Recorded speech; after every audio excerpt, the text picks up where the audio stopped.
నగరి నియోజకవర్గం నుంచి వైఎస్ఆర్సీపీ తరపున ముచ్చటగా మూడోసారి గెలవాలి, గెలిచి హ్యాట్రిక్ కొట్టాలి, హ్యాట్రిక్ కొట్టి సత్తా చాటాలి అంటూ మంత్రి రోజా గారు ఆశపడుతూ ఉంటే, రోజా ఆశల మీద కొంతమంది వైసీపీ నాయకులు నీళ్లు చల్లుతున్నారని, రోజాని ఓడించేందుకు కొంతమంది వైసీపీ నాయకులే ప్రయత్నం చేస్తున్నారని, ఎట్టి పరిస్థితుల్లో రేపు జరగబోయేటువంటి సార్వత్రిక ఎన్నికల్లో రోజాని ఓడించి తీరేందుకే వైసీపీ నాయకులు లోకల్గా విశ్వ ప్రయత్నాలు చేస్తున్నారు అంటూ కూడా ఒక వార్త ఇప్పుడు సోషల్ మీడియాలో చక్కర్లు కొడుతున్నటువంటి నేపథ్యంలో ఈ అంశానికి సంబంధించి మనతో మాట్లాడేందుకు టీడీపీ అధికార ప్రతినిధి సూర్యదేవర్ లత గారు మనతో ఉన్నారు. లత గారితో మాట్లాడదాం. లత గారు నమస్తే అండి. నమస్తే కృష్ణ. నగరి నియోజకవర్గంలో వైఎస్ఆర్సీపీ నుంచి ముచ్చటగా మూడోసారి గెలిచి హ్యాట్రిక్ కొట్టి సత్తా చాటాలి అంటూ మంత్రి రోజా గారు ఆశపడుతూ ఉంటే, మంత్రి రోజా గారి ఆశల మీద కొంతమంది వైఎస్ఆర్సీపీ నాయకులే నీళ్లు జల్లుతున్నారు. ఆవిడ్ని ఎట్టి పరిస్థితుల్లో ఓడించి తీరాలని వారు కంకణం కట్టుకున్నారు అంటూ కూడా ఒక వార్త ఇప్పుడు సోషల్ మీడియాలో చక్కర్లు కొడుతూ ఉంది. ఏంటి మేడం అసలు రోజా గారి పరిస్థితి ఏంటి? ఈసారి గెలిచే అవకాశం ఉందా, లేదంటే ఈ వైసీపీ రెబల్స్ వల్ల ఓడిపోయే అవకాశం ఉందా అంటే ఏం చెప్తారు? ఆవిడ గెలవాలి, మూడోసారి హ్యాట్రిక్ కొట్టాలి అనే ఉద్దేశంతో ఆవిడ ఉంటే, వాళ్ళ వైసీపీ నాయకులే, వాళ్ళ కేడరే కుర్చీ మడత పెట్టాలనే రీజన్లో వాళ్ళు మాట్లాడుతున్నారు. అవి ఈవిని ఈసారి ఎన్నికల్లో ఎలాగైనా సరే ఓడించాలని అయితే వాళ్ళ ప్రత్యర్థులు ఉన్నారు కానీ పార్టీ వాళ్ళే. సో వాళ్ళు ఎలాగైనా ఈవిని ఓడించాలని చూస్తున్నారు. ఎందుకు రోజా గారి మీద నగర నియోజకవర్గంలో వైఎస్ఆర్సీపీ నాయకులకి అంత వ్యతిరేకత వచ్చింది అంటే ఏం చెప్తారు? ఆవిడ చేసిన మనీ పులి ఏంటంటే, అక్కడ ఎక్కడికి అక్కడ క్వారీలు ఉంటాయి, చిన్న చిన్న క్వారీలు ఉంటాయి. సో వాళ్ళ దగ్గర డబ్బులు తీసుకోవటమే కానివ్వండి, అక్కడ షాప్స్ ఉంటాయి. ఇప్పుడు పుత్తూరు తీసుకోండి, అక్కడ కొన్ని షాప్స్ ఉంటాయి. ఆ షాప్స్ని అక్కడ తీయించేసి ఎందుకంటే చిన్న చిన్న వాళ్ళు ఏదో టీ షాప్లు ఇట్లాంటివి పెట్టుకుంటారు. అంటే వాళ్ళ దగ్గర కూడా డబ్బులు తీసుకోవటం, అంటే వాళ్ళ మీద కూడా ఆదాయం రావాలి. అట్లా ప్రతి మండలంలో కూడా ఇదే పని నడిపిస్తూనే ఉంది. అది కూడా కాకుండా జడ్పీగా ఎవరైనా అవకాశాల కోసం వెళ్తే వాళ్ళ దగ్గర 5 లక్షలు డిమాండ్ చేయటం, కొంతమంది దగ్గర డబ్బులు తీసుకొని వాళ్ళకి ఇవ్వకుండా పోవటం. ఇప్పుడు ఎక్కడైనా ఎమ్మెల్యేలు అంటే ఒకళ్ళే ఉంటారు ఏ నియోజకవర్గంకైనా, కానీ రోజా నియోజకవర్గంకి వస్తే 4 ఎమ్మెల్యేలు. ఆవిడ ఒక ఎమ్మెల్యే, వాళ్ళ అన్నలు 2 ఎమ్మెల్యేలు, వాళ్ళ భర్త ఒక ఎమ్మెల్యే, అలా ఒక 4 ఎమ్మెల్యేలు ఉంటారు. 4 ఒక్కొక్క మండలాలను ఒక్కొక్కళ్ళు పనిచేసుకొని వాళ్ళ కలెక్షన్స్. సరే, ఈమె చేసే సొమ్మంతా ఎక్కడ దాస్తుంది అంటే తమిళనాడులో. ఎందుకంటే ఇక్కడ దాస్తే, ఎందుకంటే వాళ్ళ ఆయన తమిళనాడు అక్కడ ఉంటాడు కాబట్టి, చెన్నైలో ఉంటుంటాడు కాబట్టి, ఎక్కువ బాగా అటు ఇటు తిరుగుతుంటాడు కాబట్టి అక్కడ ఆస్తులు కొంటే ఎవరికీ తెలియవు.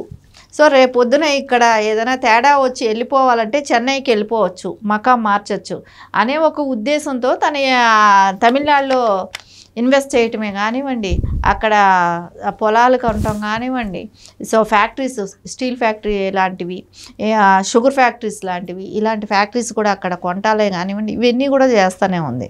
ఇంకోటి ఏంటంటే, ఇక్కడ లోకల్గా తీసుకుంటే కూడా ఎప్పుడు కూడా ఆ జిల్లా నాయకులతో కూడా పెద్దగా ఎవరితో కూడా మంచిగా ఉండదు. ఎప్పుడు కూడా ఈవిడ ఈగో ప్రాబ్లమ్స్ ఎక్కువ. ఆయన పెద్దిరెడ్డి రామచంద్రారెడ్డి సీనియర్ పొలిటీషియన్, ఆయన పలు దఫాలు మినిస్టర్గా పనిచేసిన వ్యక్తి. ఆయనకి అగేనిస్ట్గా ఈవిడ వర్గం వేరు, ఆయనతో పోటీ పడే తత్వం ఈవిడిది. సో ఆయన ముందు ఈవిడ కుప్పగంతులు ఎంతవరకు ఉంటాయి? ఆయన చాలు రేపు ఈవిని ఓడించడానికి, ఈవిని ఓడించడానికి పెద్దిరెడ్డి గారు కూడా ముందడుగు వేస్తారు. ఎందుకంటే ఎప్పుడు కూడా వాళ్ళకి పడదు, ఎప్పుడు కూడా కాదు. ఈవిడ మినిస్టర్ అయిన తర్వాత తలపొగురు ఎక్కువ అయింది. సో వాళ్ళ జిల్లా నాయకులతోనే కూడా సవ్యంగా ఉండదు. అది కూడా కాకుండా ఈవిడ మండలాలకు తిరుగుతుంది. మండలాల ప్రచారానికి వెళ్తే అక్కడ వాళ్ళు, నువ్వు ఎందుకు వచ్చావు, నీవు ఇన్ని సంవత్సరాలు రాని దానివి, ఇప్పుడు వచ్చి నువ్వు ఏదో ఓటు కోసం తిరుగుతున్నావే కానీ నువ్వు తర్వాత కనపడవు, నువ్వు ముందు మా ఊరు నుంచి వెళ్ళిపో అని వడమాలపేట అనే ఒక మండలంలో పాదిరేడు అని ఒక ఊర్లో ఆమెని లిటరల్గా తరిమేశారు. ఊర్లో అడుగు పెట్టంగానే వెళ్ళిపోమన్నారు. అని అంటేనే అర్థమైపోతుంది కదా ఆవిడ ఎట్లాంటి ఇన్ని 10 ఏళ్ళు ఆవిడని ఎంత కష్టంగా భరించారు. ఒకవేళ ఆవిడ గెలిచింది అనటానికైనా ఒక రీజన్ ఏమైనా, ఒక పెద్ద మెజారిటీతో ఏమైనా గెలిచిందా? ఏమీ లేదు. 600 ఓట్లు మెజారిటీ, ఒకసారి 2000 మెజారిటీ. ఈ మెజారిటీతో గెలవటం కూడా పెద్ద గెలిపేనా? దానికే అంత పొగరు చూపిస్తే నిన్ను ఓడించటం ఎంత టైము? సో నీ పార్టీ వాళ్ళు వ్యతిరేకం ఇప్పుడు ఎక్కువ ఉంది, వాళ్ళే ఓడిస్తున్నారు కదా, నిన్ను ఓడించడానికి వాళ్ళే ట్రై చేస్తున్నారు, వాళ్ళే అంటున్నారుగా కుర్చీ మడత పెట్టి నిన్ను పంపాలని చెప్పి. సో ఈ నగిరి నుంచే నిన్ను పంపేసే ప్రయత్నాలు సో వైసీపీ క్యాడరే చేస్తుంది. సో తెలుగుదేశం కంటే గాలి ముదికృష్ణ నాయుడు గారు ఉన్న దగ్గర నుంచి కూడా పుత్తూరు నగిరి నియోజకవర్గాల్లో కొంచెం ఆయనకి బలమైన నాయకుడిగా కానివ్వండి, ఆయనకు ఒక ఇమేజ్ ఉన్న నాయకుడు. అలాంటి ఆయన ఒకసారి ఆయన 600 మెజార్టీతో ఓడిపోవటం జరిగింది. తర్వాత వాళ్ళ కొడుకు భానుప్రకాష్ ఆయన ఎమ్మెల్యే క్యాండిడేట్గా లాస్ట్ టైం నిలబడినప్పుడు కూడా 2019లో సో ఆయన కూడా తక్కువ మెజార్టీతోనే ఓడిపోవటం జరిగింది. కానీ కొంచెం ఆ జరిగిన మిస్టేక్సే కానీ అవన్నీ సవరించుకుంటూ కూడా కానీ ఈసారి ఇంకొంచెం బలంగా కూడా ఆయన క్యాడర్తో ఉండటమే కానివ్వండి, కొంచెం క్యాడర్ని సమన్వయం చేసుకోవటమే కానివ్వండి, ఈ వ్యతిరేకులుగా ఉన్న వాళ్ళని దగ్గరకు చేర్చుకోవటమే, అంటే వైసీపీలో ఉన్న వ్యతిరేక బృందాన్ని కూడా టీడీపీలో కలుపుకొని పనిచేయించుకోవటమే కానివ్వండి, ఇవన్నిటి మూలాన కూడా తెలుగుదేశం అఖండ మెజారిటీ అనేది నగిరి నియోజకవర్గం వస్తుంది అనేది స్పష్టంగా కనపడుతుంది. ఈవిడ పొగరు, ఈవిడ అహంకారమే ఈవిడని ఓడగొడుతుంది. వాళ్ళు ఏంటంటే అపోజిషన్ తెలుగుదేశం పార్టీ ఎప్పుడూ కూడా అక్కడ సమస్యల మీద పోరాడేది. ముదికృష్ణ నాయుడు గారి టైం నుంచి కూడా తెలుగుదేశం పార్టీ పెట్టిన దగ్గర నుంచి కూడా ఎప్పుడు కూడా పుత్తూరు అనేది, ఇది వరకు పుత్తూరు వేరు నగిరి వేరుగా ఉండేది, ఇప్పుడు రెండు కలిపేసి ఒక నియోజకవర్గం, అంటే కొన్ని మండలాలు డివైడ్ అయ్యి ఒక నియోజకవర్గం అయింది. ముదికృష్ణ నాయుడు గారు ఎప్పుడూ కూడా ఆయన బతికున్నన్ని రోజులు కూడా ఎప్పుడు ఆయన ఎమ్మెల్యేగా స్పష్టమైన మెజార్టీతో అఖండ విజయం ఉండేది. సో ఈ నగిరి కలిసిన తర్వాతే ఆయన పాపం ఒకసారి ఓడిపోవటం జరిగింది, అది కూడా చాలా తక్కువ మెజార్టీతో ఓడిపోవటం జరిగింది. ఖచ్చితంగా ఈసారి అసలు వైఎస్ఆర్సీపీ నాయకులకి రోజా గారికి మధ్య ఈ విభేదాలకు కారణం ఏంటి? గతంలో కూడా జడ్పీ చైర్పర్సన్కి సంబంధించిన ఒక వివాదంలో కూడా రోజా గారి పేరు, అవినీతి ఆరోపణలు కూడా రోజా గారు ఎదుర్కొన్నారు. ఏంటి ఇవన్నీ వెరసి అసలు రేపు జరగబోయేటువంటి ఎన్నికల్లో రోజా గారి పరిస్థితి ఎలా ఉండబోతోంది?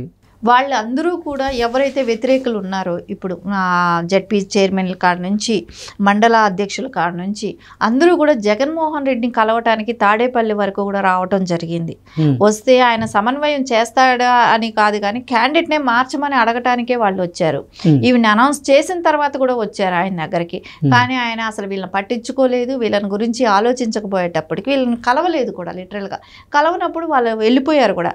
సో వాళ్ళకి ఏంటంటే ఇప్పుడు ఈవిడ పట్టించుకోక అధ్యక్షుడు పట్టించుకోనప్పుడు వాళ్ళు ఎందుకు ఈ పార్టీకి పనిచేయాలనుకుంటారు? ఖచ్చితంగా వాళ్ళకైతే ఇంట్రెస్ట్ ఉండదు పని చేయడానికే కానివ్వండి. ఎందుకంటే ఎవరు మనల్ని గుర్తించినప్పుడు వాళ్ళకి ఒక రెస్పెక్ట్ అనేది ఉంటుంది, సెల్ఫ్ రెస్పెక్ట్ అనేది ఏ పార్టీ నాయకులకైనా అది కావాలని కోరుకుంటారు. అది లేని చోట వాళ్ళు ఎందుకు పనిచేస్తారు? వాళ్ళకి అవసరం కూడా లేదు. కాబట్టి ఖచ్చితంగా వాళ్ళు ఇప్పుడు ఓడించాలి, జగన్మోహన్ రెడ్డికి కూడా ఓడించాలి. అహంకారం ఏంటి? ఇప్పుడు ఒక కార్యకర్తలుగా మేము వెళ్తే మాకు సమాధానం చెప్పకుండా